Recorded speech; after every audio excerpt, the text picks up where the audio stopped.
I'm Stacey Dooley, and this is Luton, where I was born. I went to school here. I even worked at the airport. And then I moved away. But now I'm coming home to find out if it's true that Muslim extremists are taking over my town. Please, go to hell! You and I will have to look naked on the street. Do I look naked? Do I really? And if this is why the white right wing are on the rise here, I wanted to find out what's happening on the streets of my hometown. I want to track down the people I grew up with, including this man, Stephen Lennon. I used to know Stephen. Now he runs the English Defence League, a right-wing protest group launched in Luton to oppose what he sees as Islamic extremism. Coming back home, I had no idea what I was letting myself in for. You are a naive woman. Don't you dare speak to me like that. No, but this is my hometown as well. Listen, listen.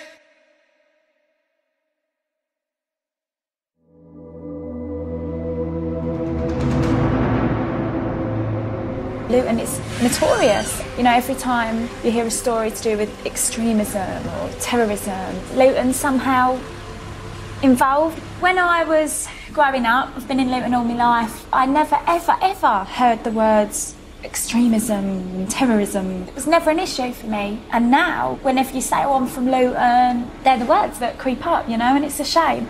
You don't want your hometown to be associated with that kind of carry-on, but unfortunately, at the moment, it is. Over the last 4 years, I've been travelling, making films abroad and living away from Luton. Now I'm back and I want to find out from my old friends why my hometown's becoming so divided. It's back in my roots. And can anything be done about it?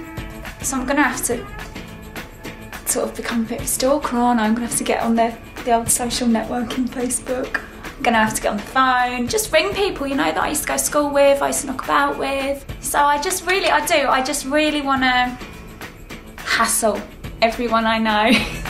The first person I want to talk to is English Defence League leader Stephen Lennon. I haven't seen him for 6 years. I grew up in the same area as Stephen and I knew of him and we spoke. You know, we weren't pally-pally, but we knew each other. I don't ever remember hearing him say things that I thought, geez, man, that's racist. It's nuts to think that he's the leader of the UDL. It's crazy. And I don't know why, and it would be interesting to know why. I hear Stephen is in town to do a radio interview. I'm about to make a phone call to BBC Three Counties Radio. They're the local radio station. They're literally just down the road. So the guy, Toby, he's actually having a big discussion, a big debate, because it's the 10th anniversary for 9/11. So I know he's got a couple of people coming in talking about it, you know. How does Luton perceive Muslims now? Is it different to before? La la la.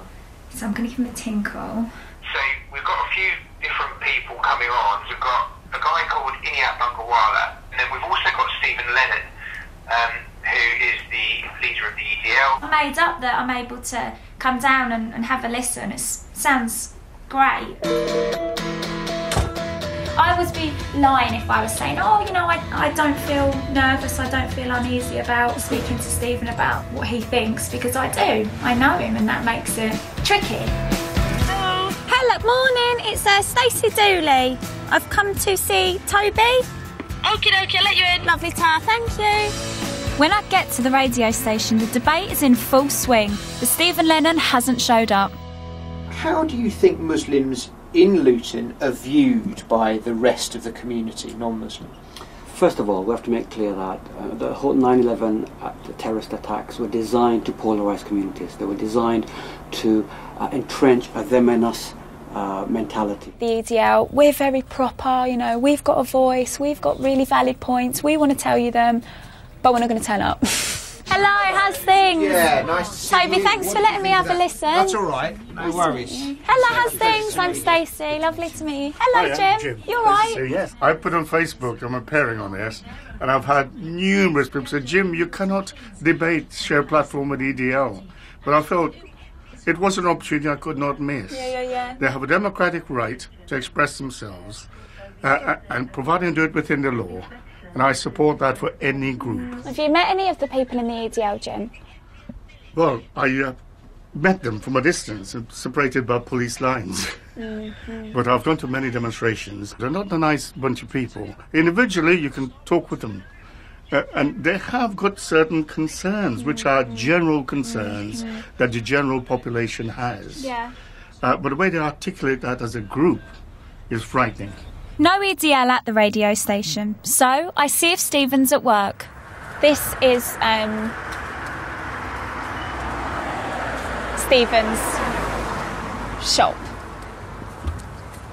It's very flash, isn't it? No one's in, I don't think. No. It's funny, isn't it? When you think of the head of EDL, you think of a very man's man and grrr and tattoos and a bald head. And actually, he owns a tanning shop, and he's constantly got a glow, which is quite funny. Gotta look good if you're in the media all the time. I later find out Stephen's been arrested for taking part in a protest. I didn't know when he'd be back, so I decided to head towards the part of town where he's hated most. Luton is 30 miles north of London. It's most famous for its airport and Vauxhall cars, which was the main reason Asian immigrants came here.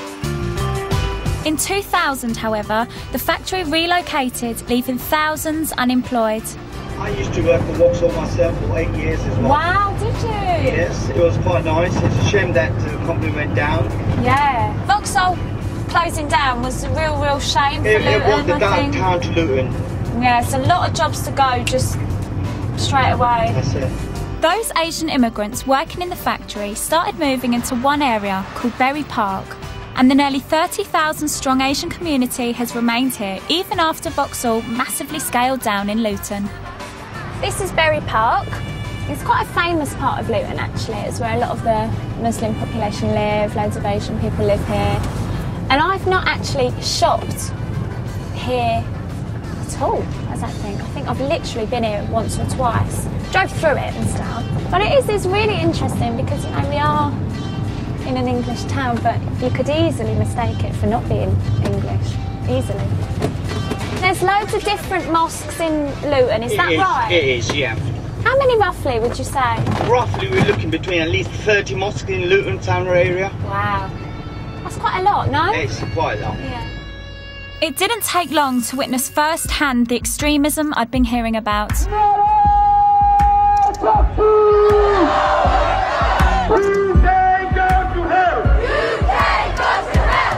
Police go to hell! British police go to hell!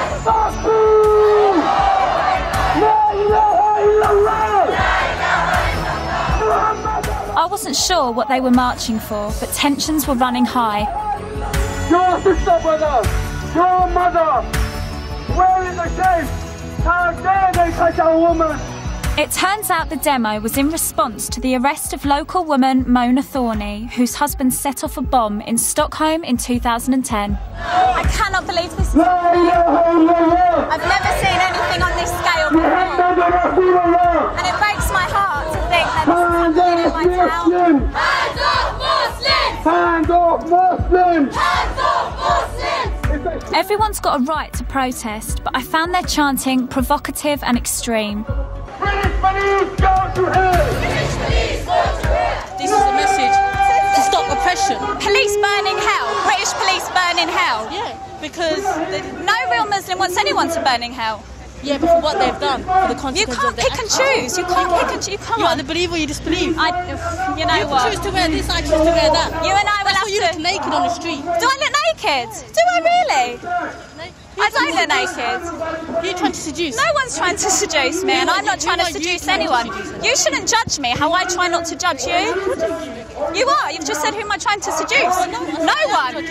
I said I am judging. Well, I don't judge you because I'm above that. Go wear some clothes. Excuse me? Go and put on some clothes.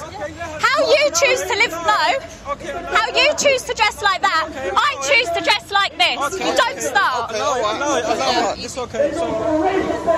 Don't you dare speak to me like that. No, this is my hometown as well. All right. Stay then. No, I'm walking. Okay. I am walking. No, I can do what I want. Okay. That girl's just. I don't mind. Point away. Point away. Because you're not scaring me. I try my hardest to sympathise with people who are maybe different to me. And it's a tiny minority that play up. Who are you trying to seduce? Go and put some clothes on, you look naked. Oh.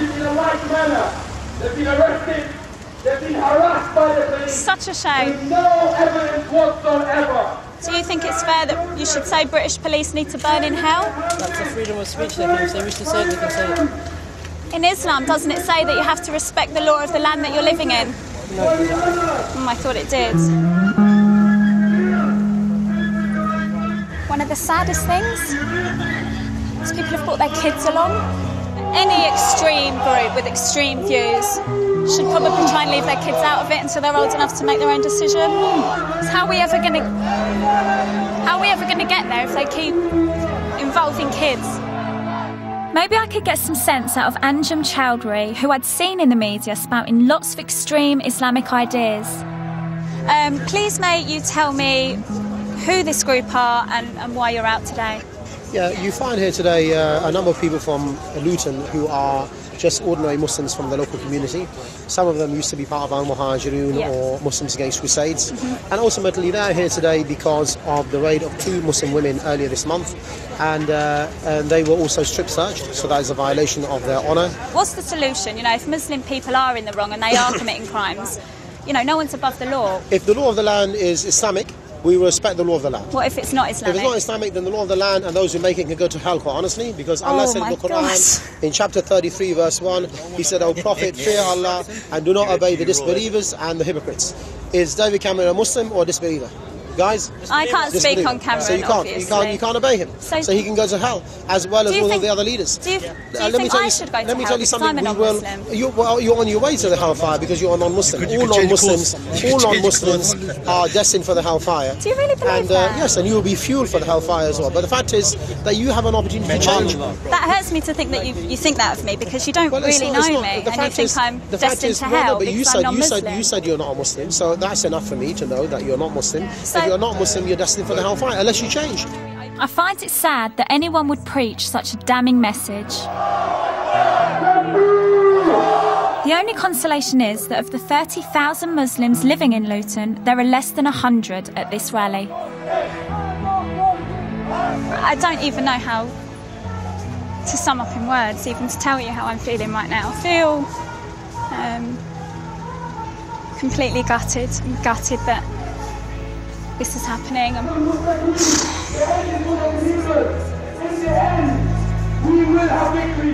I do feel shocked at this protest, but surely this isn't a true representation of all the Muslims in Luton. I need to track down my old Asian pals.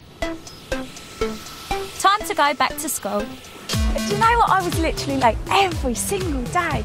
My mum would go, "Why do you do it to yourself every morning?" And I'd go, "Mum, just shut up." I couldn't believe some of my old teachers were still teaching there. Oh my God! Oh my God! How are you doing? They brought out some embarrassing old photos. Wow. This is me. Look at me there. There's Melissa. Oh wow. Alicia. Are you in touch with any of them? Do you know, I'm still pally with Alicia. I still speak to Alicia, but not so much. But sadly, my teachers didn't have any contact numbers for my old friends. You know, of course, here in Stopsley, the kids are all pally. They are all very mixed. The black lads, Asian lads, white lads, they all go back together. And that's nice. And that's what I hope continues in their adult life, because it's not what happened with me. So maybe it's because, you know, when I was 17, 18, I was going out in the town, boozing. I was a bit of a free spirit. And maybe my Asian girlfriends, they didn't come out into town with me. They didn't drink. They were very focused, very steady. I tried to contact my old schoolmates. Please try again later. Even one friend who had converted to Islam. How's things? It's Stacey Dooley calling. I was getting nowhere until one old pal did agree to meet me. Thanks ever so much. Bye now. Right now I'm on my way to go and meet a girl called Amara. We went to school together, same junior, same high school. And she is what I would class as a moderate Muslim. You know, she takes faith very seriously and she's quite into her religion. So I think she'll be really in the know. Amara! It's been so long, Oh my God, you look beautiful. So do you. You look totally happening. Hello, love. Hey, you're right. Oh my God, Amara, how's things? I haven't saw you in 8 years. Yeah. It's good. What's been going on? Work. I know that feeling. Are you all over TV? I know, what about that? What's up to show you? What is it? Is it Picture. Good, Amara, you're killing me. I look horrible. Oh no, you haven't got your scarf on there. Yeah, I didn't used to have one. When did you start wearing your headscarf? Did you wear it at school? No, halfway through college, I think. Halfway through college. Yeah. So I didn't get forced. No one will force you to do anything, Amara. No, I don't know how much you know about like why I'm back in Luton. You know, in the press, sort of sometimes Islam gets a rough old time, and me myself, I know that there's really amazing Muslim people in this town, and I know you're totally cool. Amari's such a nice girl. You do take your faith quite seriously. Yeah, I do. Quite strict, aren't you, about your praying? I'm not strict. I would say I'm moderate. Like, what's you know, the difference between moderate and strict? Strict. I mean, I would still like.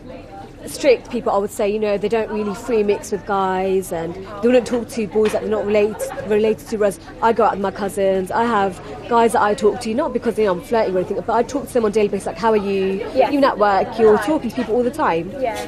After recently coming across Islamic extremists, I wanted to know from Amara whether this was the norm for Luton. For Luton to be seen as a place of extremism, I just think, oh, it's ridiculous. You know, every single town has a few bad people, or, you know, people with, not bad people, but people with different views. And, you know, I know there's a couple of people who actually preach on the streets. In Bow Park there is a table, and they have leaflets, and I think those people get focused on, but I've not actually stopped to see what they're about. I mean, they're just sharing out leaflets and talking to people, but those are the only two or three people I would say that they want to share the message. But it's like, whoever shouts the loudest seems to get heard the most. I don't think a lot of people know what Islam's about. They know Islam because of what the TV says, what the media says, and they believe it without questioning it. It was great to see Amara, and her observation about those who shout the loudest reminded me of another extreme group in Luton, the English Defence League.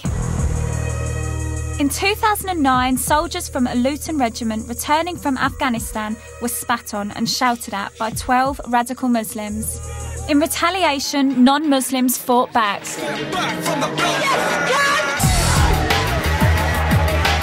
And out of this came the EDL. A group that steadily gained support across Britain for its campaign against the Islamic movement. But many believe they're a racist, violent organisation that recruit from football terraces. So far, I hadn't managed to speak to its leader, Stephen Lennon, who I used to know, but now he's agreed to meet me at Stockwood Park Golf Club. While I'm waiting, other golfers are keen to give their opinion. The trouble with Luton is, we've lost a town. Do you feel like that? I think every big city and town's gone in this country. Really? I really do. Yeah. And the people that don't live in big towns and cities don't realise what's going on. Right. That's not being racist, that's being factual. You know, these people come in and they should, if they want to be in their country, they should live like we do and live to our rules. Because if you went to Mecca and wanted to put a Catholic church there, you couldn't. It's tricky, isn't it? I think I've been stood up. Been stood up and blown out. Again. I have that effect on men. Let's keep our fingers crossed. Yet again, Stephen Lennon has failed to show, but at least this time his number 2, Kev Carroll, has turned up. Some say the EDL are very aggressive, so I wanted to hear his take on that march that seemed to polarise my hometown. And we saw the placards, so we ran up there, and then it turned out to be the Muslim extremists. None of them were searched. They could have had anything strapped to them. They let them get so close to our soldiers. They could have had C4 on them. One of them could have pushed that button and took out half of that regiment. That's a joke. Was there violence? Was there... No, people were trying to get them. Them Muslim extremist scum that did that on the day needed a punch on the bloody nose, or a punch on the nose to make it bloody. Do you feel like you had no alternative but to fall? That was the straw that broke the camel's back. Let's say that. That was just it. That was just like, you are now taking the piss. We get demonised by the press, yeah? Me particularly. because people look at me and they think, oh, he seems a bit aggressive, right? I'm not aggressive, I'm just passionate, you know? Are you genuinely just standing up against militant Islam, or are you standing up against Islam? Islam has failed to integrate into this nation. That's what's the problem is. I don't... Black, white, Chinese, Sikh, Hindu, Buddhist, everybody gets on like a house on fire in Luton, except for the Islamic community, because they do not want to integrate. They haven't integrated, and that's a fact. That's what I'm saying. It's the truth, and they admit that themselves. They haven't. They live in their enclave. There are Muslim children in this town that live in Luton Town, that live in Bury Park, and they do not speak to a non-Muslim. You want to live in this country side by side in peace and harmony, you know, fine, great. But don't stand on our street corners calling for the implementation of Sharia law, which is a backward, retarded, 7th century dogma that wants to murder homosexuals, gay men and women, murder them, throw them from the cliffs. It wants stoning of women. It's horrific. The EDL seem to think Muslims want to impose primitive rules and punishments on Britain. So I needed to find out if there was any truth in this. I've arranged to go meet a guy, Omar, who I used to work with at the airport, and he's completely in the know about Islam and Muslims. He's a real hive of knowledge, so I need to go and have a chat with him and just ask him 1,000 questions. Hey! You're right, how you been? Not bad, how you doing? Oh, thank you for seeing me. It's okay. You're super in the know, so I just wondered if you could really dumb it down for me. Like, tell me what Sharia law is. Sharia law is a method of living in the world. That's what helps you to be a Muslim every day. For example, adultery is seen in Sharia law, and its penalty is given as something like stoning. And that's shocking, but it's almost fictional, because in order for the punishment to go through, right, 1, people need to accuse you. 2, you need to have 4 witnesses that don't just see like a man on top of a woman, that see penetration. So the point of that is it shows you that punishments or penalties for crimes are actually just huge deterrents. They're spiritual deterrents if you think about it. Is that something that all Muslims want that live here, or is that just a myth? Well, Sharia law, all Muslims want Sharia because personal... Inside them. Inside them, in our personal families, we have Sharia here whether you like it or not. Every day you see somebody pray, that's a type of them acting out Sharia. Yeah. So we all have Sharia within us, but when you're talking about the legal system that governs certain countries, it doesn't even apply here, because you can't just kind of like create your own community and say... We've decided we want Sharia law. Exactly, so we're going to create Sharia law, and we're going to go out, and then this person's going to do this, and then we're going to give them the punishment for that. It doesn't add up, because we're not a vigilante system. You know, you can't take the law into your own hands. So if you live in a country that's non-Muslim, you have to respect that. My friend Omar's view of Islam and its laws is much more mainstream than the EDL's. So I wanted to find out which version typical white families from my old part of Luton believe. I'm off to go and meet a lad called Michael, typical Lutonian, just to hear his kind of views really. Does he hang about with Muslim lads? Is he familiar with Islam? Does he know anything about it? Just to see his views, just to see what him and his family think. So yeah, I think I should get quite a lot from it. I mean, there are issues, aren't there, in Luton? We always get sort of bad press. All the EDL boys sort of got a bad name. Do you guys feel that in Luton as Lutonians? I try not to get involved, but I know where the EDL are coming from with their views and everything. So some of the things they say, people will want to say them, but they're thinking of consequence and what's going to happen to them. So it's about time someone did stand up and say something. Well, I ain't going to stand up and say it. I'll tell you that now. I'll keep my things to myself. But I'll take my hat off to some of the things they're saying, you know what I mean? Fair play to them. Yeah. Have you guys ever spent any time there? It feels like you're abroad. Yeah, if you go like Bury Park early hours in the morning, it does feel like you're in Spain or something, because you've got bright lights, you've got music on, and it's a lot different. Every other area is quiet, peaceful. Yeah. It's not somewhere I go to choose to go and walk down, you know what I mean? Yeah, so yeah. Just keep myself to myself. Keep away from that sort of thing. Yeah. Have you spent time there, Jade? Have you been to Bury Park? I'm scared to go to Bury Park. Yeah. Do you feel, because obviously you're not Asian and it is predominantly an Asian area, do you think that would make you feel a bit out of sort? Do you think there is cultural divides? What do you guys think? None of us could really tell you too much about their religion or what happens or nothing. Anyone in the room could tell you that. We're not clued up about that sort of thing. I really wish I knew more about the Asian community, to be honest. Yeah. I don't know enough about it. I'm embarrassed to say I don't. Police went to see Michael and his family. Got quite a lot out of it, actually. You know, he was very honest. He was saying, you know, there are certain things that Kev says and the EDL say that he can sympathise with. You know, he gets what they're saying. But, you know, then on the other hand, he did say, you know, I don't know a lot about Muslims. I know hardly anything about Islam. He was the first to say that. And, you know, the family did go on to say perhaps it's worth trying to learn a bit more. And then I thought, oh, you know, that was a nice thing to hear, because I thought, oh, well, maybe, you know, if you were up for learning more and then you went out and had to chat with the Muslim lads, you know, maybe you'd come to your own conclusions. I'm going back into Bury Park, but this time I want to hear from moderate Muslims who live here and find out what they think about the town's extremist reputation and if there is any truth in what the EDL say about Islam. Where better place to start than Luton's oldest and largest mosque, the Central Mosque. This is my first time I'll have ever visited a mosque, so no I am, I'm really quite up for it. The guys have asked me to cover my head, so I've just popped my scarf round. So I hope it looks okay, I hope I don't get them and they go, go on your head.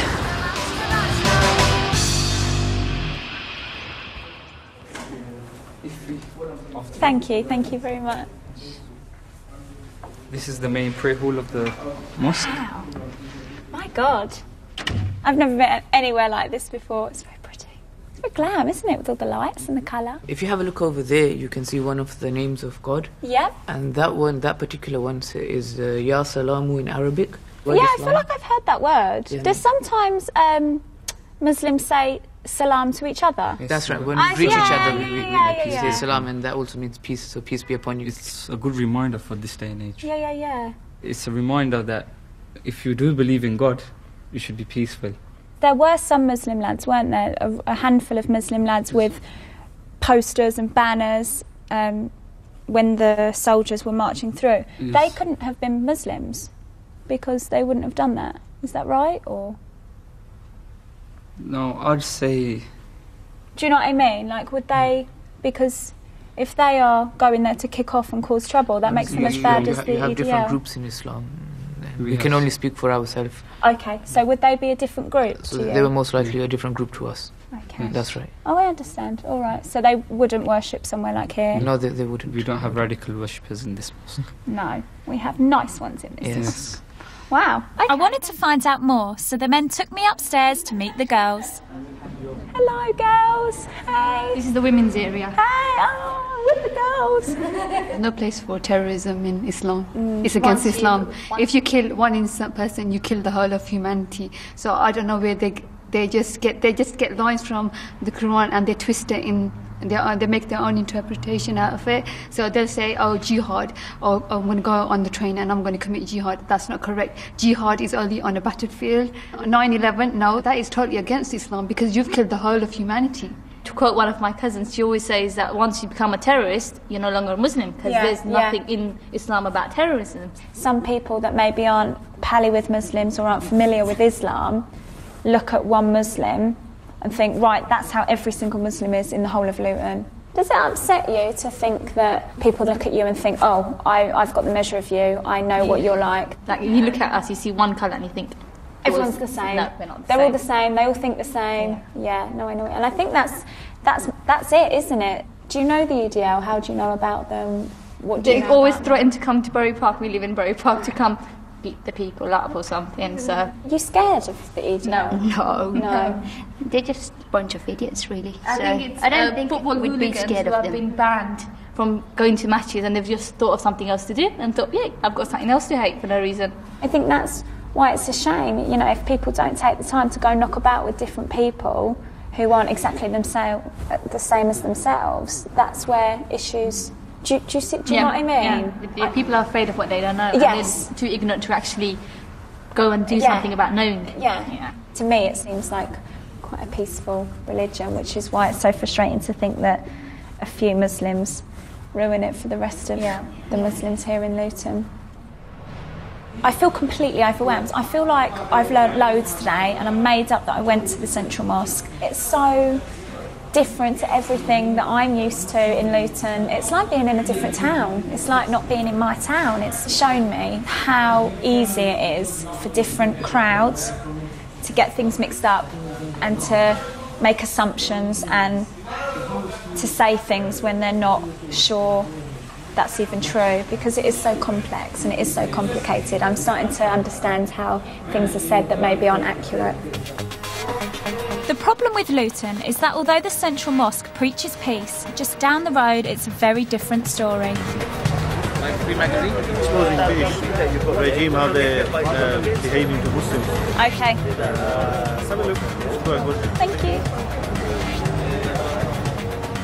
I mean, you know, it says democracy, and then it's got like a sketch of a hand with blood pouring down it, which is quite out there, really. And you know, some of the bullet points are quite extreme. You know, democracy destroys life, democracy pollutes the mind. They're quite anti-government, they're quite anti-Britain, you know. I think from this literature they're trying to say that, you know, the government are corrupting us and democracy is a bad thing and everything's awful at the minute. It's just so out there, like sex objects. That's why people get raped, because of democracy. What? Also on the same high street was Saif al-Islam. He used to be a member of Al-Muhajirin, a now banned organisation responsible for terrorist atrocities abroad and in the UK. I needed to talk to him.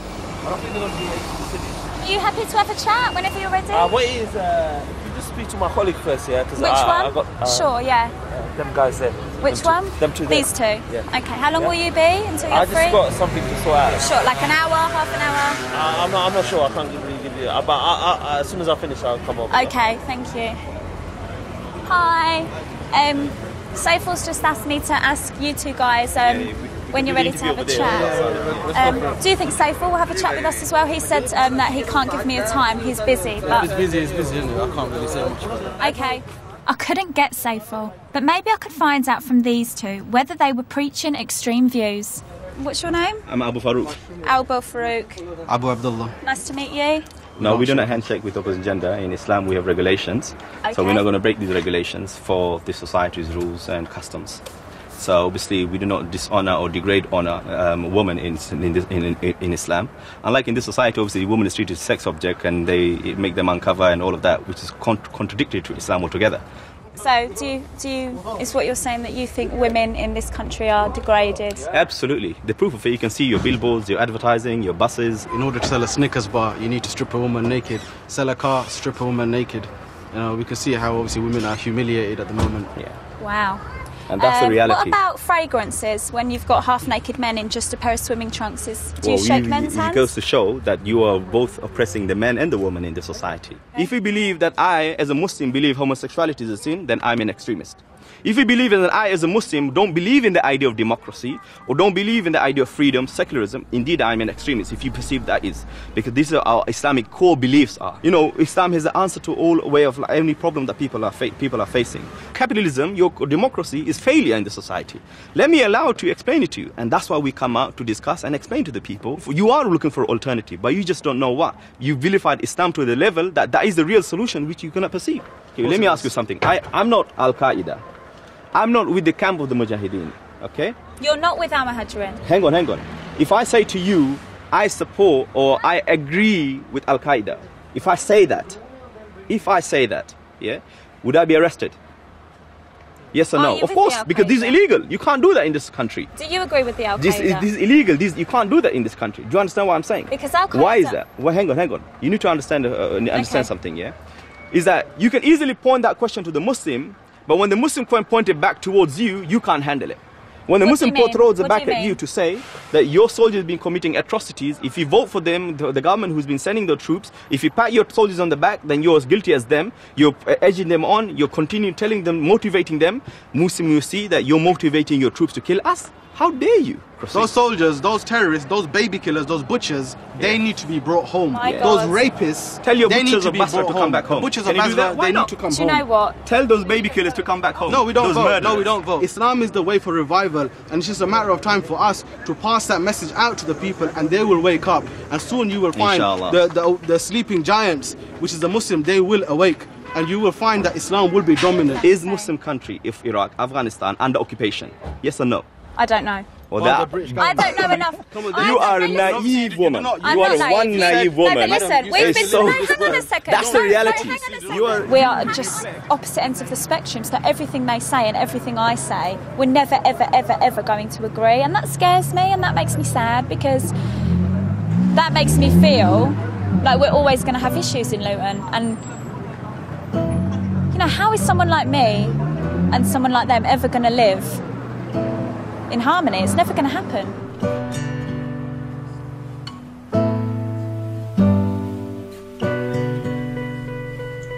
I don't know if extreme people themselves go as far as you could go. You know, sort of terrorism and acts of violence. I don't know if they themselves would do it, but I suspect them kinds of people would encourage others and applaud others that maybe did think about taking that route, you know, pushing that one step further. And that's when terrorists start coming into the equation and bombs. I wanted to find out how influential radical preaching could be. I went back to the Central Mosque to speak to teacher Majib, who had first-hand experience of dealing with the extremist preachers of Bury Park. How far do you think they would go? Because they do seem pretty sort of The most I've heard is we'll send you Iraq to fight the American soldiers and stuff, but it's never happened. Do you think they would encourage, they wouldn't do it themselves, but would they encourage others? They'd encourage others to do it, but they'll never do it themselves. Never. That's because they're too afraid. Yeah.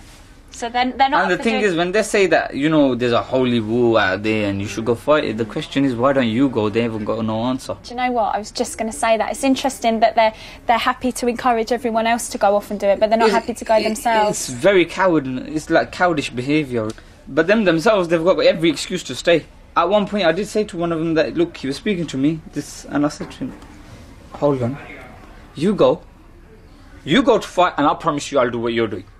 What did he say? He goes, no, brother, I've got a wife and kids at home. Oh, so it's all right for you to go and get yourself in the thick of it, but they're not coming. Majib is in no doubt that the message is very dangerous. When they say messages, they'll say some key points that maybe as a Muslim people would think, you know what, they're right. Yeah. You know, when they said that, look, stop the war in Iraq, they made it was as if they're the biggest voice that's saying that. So obviously, as a Muslim, I personally said I don't want there to be a war in Iraq or Afghanistan. I'd say hands up. Yeah. But then young kids seeing that on telly made them think, you know what, nobody else is talking. They must be right. It saddens me that young, vulnerable Lutonians are being groomed by the radicals, and I'm keen to find out what kinds of person would be attracted to their message. Arranged to go meet a guy called Muggsy. I'm on my way now. He is working in a group called Diverse FM, who are there, I think, to help kids that could maybe be radicalised or taken into naughty groups. So yeah, really up for it. This group is at the sharp end of helping troubled Lutonian youth, including young Muslims susceptible to extremist views. Muggsy told me about one of his students, Jabed, who has strong opinions about British troops abroad. Do you believe, Jabed, that the war is a war on Islam? Do you really believe that, or yeah, I believe you that do? is. Wow. Countries like the USA, the UK, and stuff like that, they're not letting any other country run the way the people of the country want the country to be run. Okay. Instead, they're going there, they're taking over forcefully, and they're putting their own puppets there to run the country.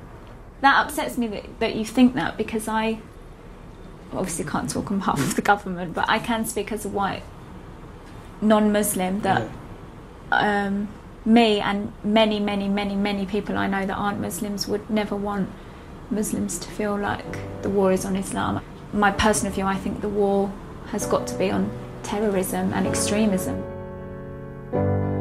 His views sounded very similar to those I'd heard on the streets of Bury Park, the message from those ex-members of the Al-Muhajirin or AMs. Jabed had found himself drawn to them. Like the AMs, I felt like close to them, so I thought I'll try to become like full-time with them. Jabed's no longer with the AMs, but speaking to him it became clear the types of people this group target. My mum passed away when I was 14. I'm sorry. And I got my dad, and I got 6 older brothers, 2 older sisters. my eldest sister and her 2 kids. She's living with us because her husband's in prison at the moment. Her husband's in prison? Yeah. What's he in prison for? Terrorism. Wow. How long has he been inside for? It's been about a year now. And when will there be no more enmity and we all be friends? When will the streets we walk be full of peace? When will there be... Jabed could have been a prime candidate to head down the roads of extremism, but Diverse intervened, offering him a new focus with his music. Honestly, I hope Jabed gets it together, because I can just see how he could go one way or the other. And I'd be sad if it went the wrong way. I feel like Muggsy's spot on though. I feel like he was the one who grabbed him off Bury Park and brought him into Diverse. Thank God we've got people like Muggsy. Muggsy and youth worker Abdul offered to show me around their catchment area, and I was instantly reminded how important their work is. This is Argyle Avenue. Argyle Avenue has been in the news, it's been in the press loads and loads and loads. That's where the Stockholm bomber and his wife lived. That's right, yeah, they lived on this road. On this road? Yeah. What one was it? Do you know which house it was? I think it was number 15, that's right, That would have been the home where the Stockholm bomber and his wife lived. That's right, yeah. But the guys reassured me that people like the Stockholm bomber are a misguided few. I think the only issue with Luton is we have got extreme groups. Yeah, but that's just on a minority. They don't really represent the majority of the people in Luton. My name's Stacey. Stacey, nice to meet you. Really nice to meet you. Pleasure to meet you. Yeah. So, what made you come to this road? Getting myself in trouble following Muggsy. But no, I haven't spent a great deal of time in Bury Park. Okay. Which is mad. But you know what? I think I've met you somewhere before. Possibly. Yeah. Good Luton? Huh? Luton? Probably in a club, yeah. Maybe. Are you a Muslim lad? I'm a Muslim. What are you doing in a nightclub? You know what? I was only joking with you, really. You know, we'd be in the mosque all the time. You know what I mean? All I do is go to the mosque. I don't go to nightclubs and speak to girls. What do you think of Luton so far then? Yes, what do you think of Luton? Basically, I've got a call at the moment. Yeah, I'm really busy at the moment. I'll call you back. Yeah, hold on. Yeah, are you on the phone to that boy who's like 2 metres down the road? Yeah. Tell me about Luton. I was born here, bred here. Raised here. And I think it's the safest. Yeah? Yeah, really. And I'm being honest here. I think Luton is the most like... You know what? Obviously, you do get like a few boys in the alleyway smoking their spliff, yeah. But that's normal though. Do you know what I mean? But at the end of the day... Why have you got 2 phones? Huh? Why have you got 2 phones? That's my mum's. One's for girls, one for family. Tell me about it. That's the one. Do you have a boyfriend by any chance? No, I don't. Do you have a girlfriend? Do you know what? I don't. Do you want to take my number and we could go out sometime? Yeah, take my number. Take me to... You know what? My mum's looking out the window. Will you be in trouble if you're seen speaking to a white girl, non-Muslim white girl? Yeah, tell me about it. That's why you leave him your number to him, and when I see him later on, I'll take care of him. The community vibe is so strong here, and I love it. But then I hear something that reminds me how diverse this part of my town is becoming. What's that noise? That's the azan. That's for the prayer time. The prayer's coming in. One of the prayers, the third prayer of the day has come in. You know the mosque we passed, the central mosque? Yeah. Yeah. I have never ever, the whole time I've lived here, I've never heard the call to prayer in Luton. That's another interesting thing, isn't it? I wonder how the old white working class folk, I wonder how they feel about listening to the call to prayer. No one has actually complained, to be honest. Actually, it's quite good. You know, there's a feeling that, you know, you're living like in a Muslim country in a way, sort of thing. Wow. That's a big statement. It's like living in a Muslim country. Do you feel like it's like living in a Muslim country in Bury Park? It is, yeah, in a bit. Yeah, you got all the shops there, all the Muslims there. Sometimes, you know, there's a days that I want to see a white person in Bury Park. You won't see a white person? Yeah, in my day, sort of thing. And just around the corner, I come face to face with one of the sides of Islam that most upset people like the EDL. I was walking down this road and I met a couple of girls who were in the full-on bear cut and they were really sweet. And then they went, Stacey, we watch all your programmes off the telly, can we have a picture? Took all their little burkas off, it's really sweet, and they've come to speak to us now. Nice to see you again. I made up I bumped into you because I think there can sometimes be maybe a misconception. So it'd be nice to hear what you girls reckon. But yeah, we'll go and have a tea. Will we go this way? So talk me through the niqab, because I'm obviously totally out the loop, niqab-wise. It's part of our religion. Girls aren't supposed to be mixing with boys. Okay. And this is like, in a sense, a protection. Yeah, there are some maybe people in Luton and England, oh, you know, girls shouldn't wear niqabs or burqas because we can't see their face, we can't see their expressions. Can you sympathise with what they're saying? Normally how they see girls around town, they just want it to stay like that. They're not really used to it. So I can get them in that case, but then again it is our choice. Do you feel like sometimes people who aren't Muslim judge you without even talking to you and just like give you dirty looks? Does it go that far? Do they give you dirty looks? Yeah. Sometimes they even say stuff. When they were in Milton Keynes, they were shopping and another girl was like, oh, I don't want to touch her, she's Muslim, she's praying. Yeah. I wanted to experience what living in Luton was like for these girls. So, the next day, they agreed to help me see the town through their eyes. Is there any room at the inn?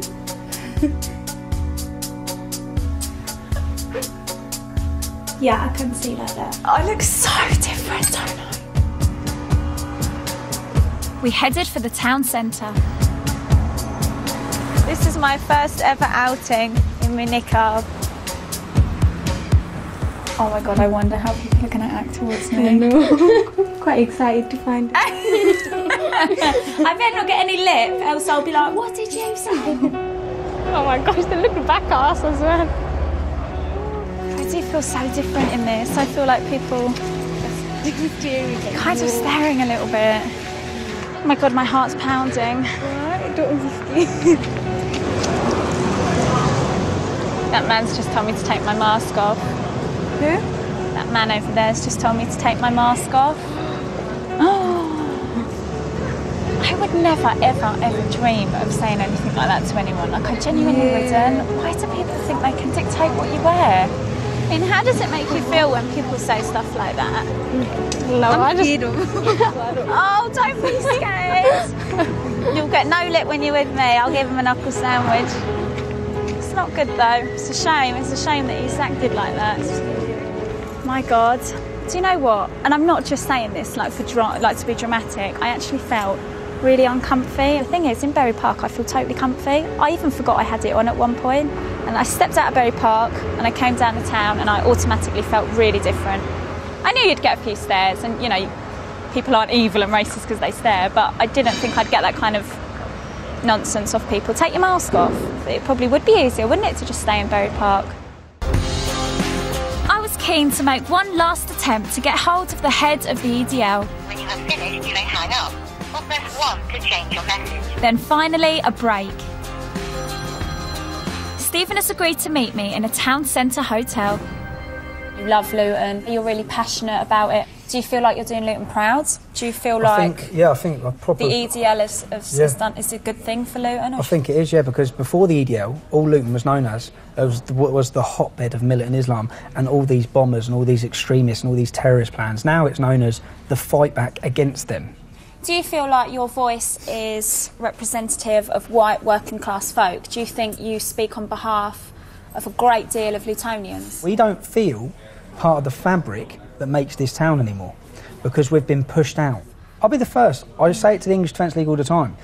We have to point out you have to be there balanced. are some great Muslims, yeah, all right? But and that's nice to hear you say, because I've never heard you say that. I say it in every interview I do, and I but think they don't as well, play it. You're very... You won't play it. The thing, no, but we're trying to get to speak to you, because I do know you, and I don't think you're this evil moron. You're not an angel by any stretch of the imagination. And that's the main thing I always say is I'm not an angel. I don't claim to be sitting there polishing my halo. I'm a normal lad who's from Luton. And I love Luton and I want what's best for Luton. And I'm sorry, but the complete spread of Islamism across this town is not good for it. Muslims who live in Luton, if they want to live their life by following Sharia law, then that's their business and that's absolutely their right. Because it's their religion. How you can't dictate to everyone in Luton, yes, you should live like this. So we should allow them to start cutting off hands and limbs. Well, where'd you stop then? Where'd you stop? But just the way that the penalty. No, Sharia law. I'm not saying it's not good for this country. I don't think we need Sharia law in this country. I'm not for Sharia law. And what about those? But you should, if they want to live like that, those Muslim women, leave them to it. If they want Sharia law, get on a plane, go back to where they've come from, and you have Sharia law. What about the ones ones that were born here. Well, why do they want Sharia law? A lot of their parents come here to escape Sharia law. I've persuaded Stephen to walk through Luton with me. Going to get my head kicked in knocking about with you in the town? How often do you walk about Luton? I walk into town every day. I don't do it with my missus or kids. I haven't done it with my missus or kids for 2 years. I could be driving in my car and have cars full of Muslim young lads pulling up, trying to fucking round me off the road and all sorts. I got 13 stitches just walking just under there. It ain't been good. It hasn't been good for my wife. And she disagrees with it. Do you know what I mean? She doesn't agree with what the EDL stands for. Neither do her family. They certainly don't. That's crazy to think. You know, she doesn't agree with the EDL, but she's married to the leader of the EDL. I wasn't leader of the EDL when she met me. You know? The police were sat her down, told her she needs to leave Luton for the foreseeable future because there's going to be an immediate attempt on her life. Islam rules with fear and intimidation. So if we allow it to intimidate us, then yeah, I'll stop the EDL and I'll close the EDL down. And then they get what they want. They get a free run. And how do you feel about this lady? It's wrong. You feel like that is categorically wrong? I don't feel anything towards her. She's just a young lady. But at the same time, that's wrong. Right, imagine every single woman wore that, like in Saudi. What would your day be like? There'd be no communication, there'd be no integration. It's just wrong. The burqa and the niqab's a really tricky situation because... It's not tricky, it's just no, it is, just because wrong. You have to let people dress how they want to dress and you have to accept So I could that walk people... around with balaclava. I'd happily, same as in France, I'd happily then ban balaclavas and burqas. Ban everyone from face coverings in public. If you're walking along here, you shouldn't be able to cover your face for security issues. But because I'm white and I'm a woman and I'm not a Muslim, he won't talk. They won't talk to me. Yeah, well, that's how they feel, isn't it? Look, he stopped. He stopped once he heard you say Muslim. Are you all right? Do you want to speak to us? Yeah, well, you said Muslims don't talk to you. No, I didn't say that. I said one Muslim. I was having a go at you. Because one Muslim did refuse to speak to me. Please, can I just say? Don't hang on talk a second. about Islam. No, hang on a second. Well, he don't like you talking about Muslims, man. That's what you just heard, isn't it? I'm not worried about that. Well, you just heard her talk and you didn't like it, man. He didn't. But the problem was that you spoke about a Muslim. It's the truth anyway, so I'm not worried. Do you agree in Sharia law? Yeah, 100%. Do you agree in Sharia law 100%? So you agree in the cutting off of hands? Only if it's absolutely necessary. So you agree in older men sleeping with younger children, having sexual intercourse? No, I agree with men sleeping with women that are old 9 years old. Old enough. 10 years old. 11 years. That's Sharia law, bro. 11 years old. That's Sharia law. If the woman is... That's Sharia law. If the woman's bleeding... If the woman's bleeding, she's 11 years old, you can have sex with her. But is your goal in modern Britain to emulate the Prophet Muhammad? My personal goal is to follow the Prophet Muhammad sallallahu alaihi wasallam. Precisely, there you go. In that which is correct. What's your goal? What do you want to achieve? I want peace, but we haven't got it, bro.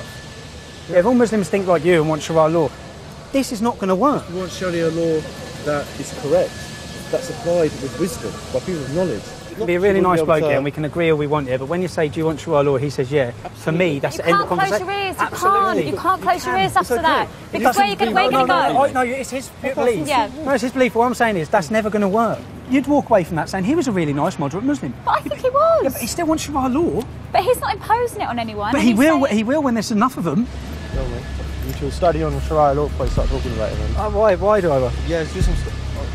Don't video him, man. Yeah, do some research. Are you coming back? I have, bruv. Read the books. I don't need to read books. Don't listen to the chat. Read the books before you Mate, anyone who cuts off people's hands, I disagree with.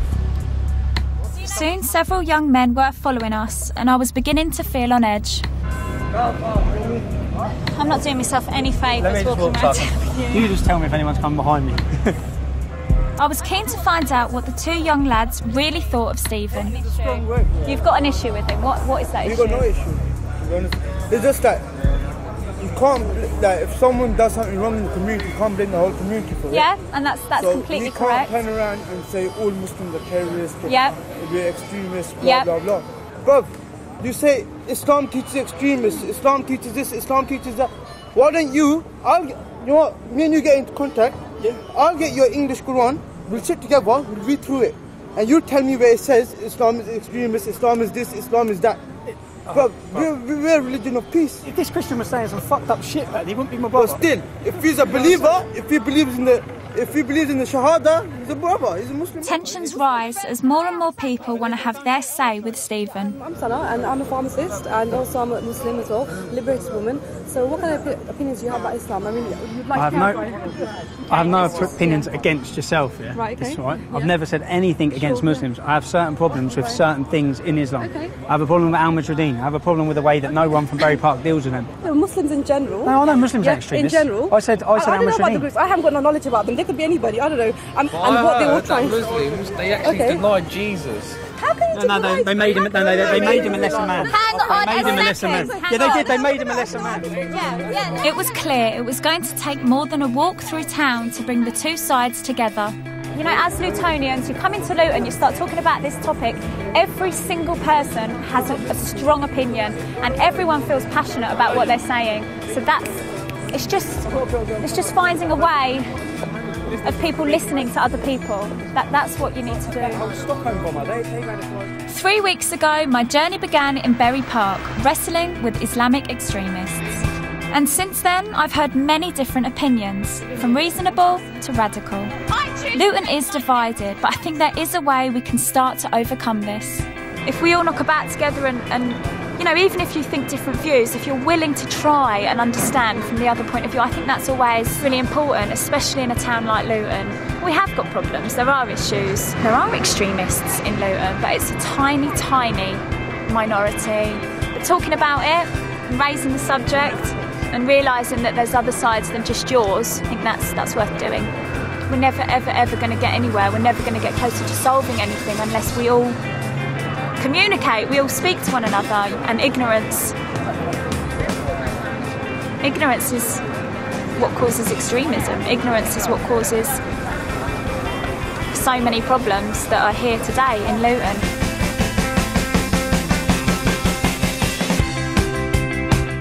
Social plans are interrupted and the novelty of starting a proper job begins to lose its shine. Well, that's according to some of the newbies taking to the wards tomorrow night at 9 in Junior Doctors.